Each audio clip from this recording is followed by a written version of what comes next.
अमरावती शहरातील पवन प्रकाशचंद्र सोनीसह आकाश सतीश कुमार सोनी यांच्या वतीने बडनेरा मार्गावरील महेश भवन येथे 25 डिसेंबर ते 31 डिसेंबर पर्यंत भव्य श्रीमद भागवत कथा ज्ञानयज्ञाचे आयोजन करण्यात आले।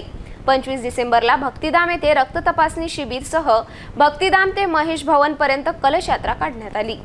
शहरातील पवन प्रकाश चंद्र सोनीसह आकाश सतीश कुमार सोनी यांच्या वतीने महेश भवन येथे 5 दिवसीय श्रीमद भागवत कथा ज्ञान यज्ञाचे आयोजन करण्यात आले। भागवताचार्य श्री पवन कुमार मालोदिया यांच्या मधुर वाणीतून दुपारी 3 ते सायंकाळी 7 वाजेपर्यंत भागवत कथेचे पठण होत आहे। 25 डिसेंबर सकाळी 9 वाजता श्री भक्तिधाम ते गोकुळधाम महेश भवन वाजत गाजत कलश यात्रा करण्यात आली। तर 25 डिसेंबरला श्रीमद भागवत कथा ज्ञान यज्ञाचा पहिला दिवस मोठ्या उत्साहात संपन्न झाला। सभी भक्तों से आग्रह रहेगा आरती के लिए अपने स्थान पर खड़े हो जाए।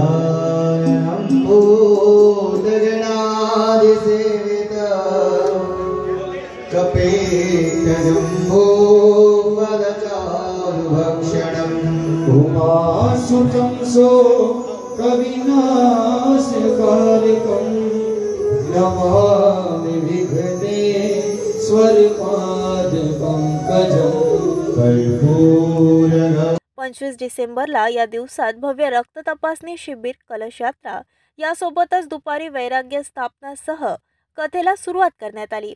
आयोजित धार्मिक कार्यक्रमाला अनेक राजकीय नेतेसह प्रशासकीय अधिकाऱ्यांची उपस्थिती राहणार आहे। या कथेचा लाभ संपूर्ण अमरावती वासियांनी घ्यावा असे आवाहन आयोजकांनी केले आहे। मैं सतीश सोनी अमरावती में महेश भवन में 5 दिन का भागवत कथा आयोजन आज किया है हमने।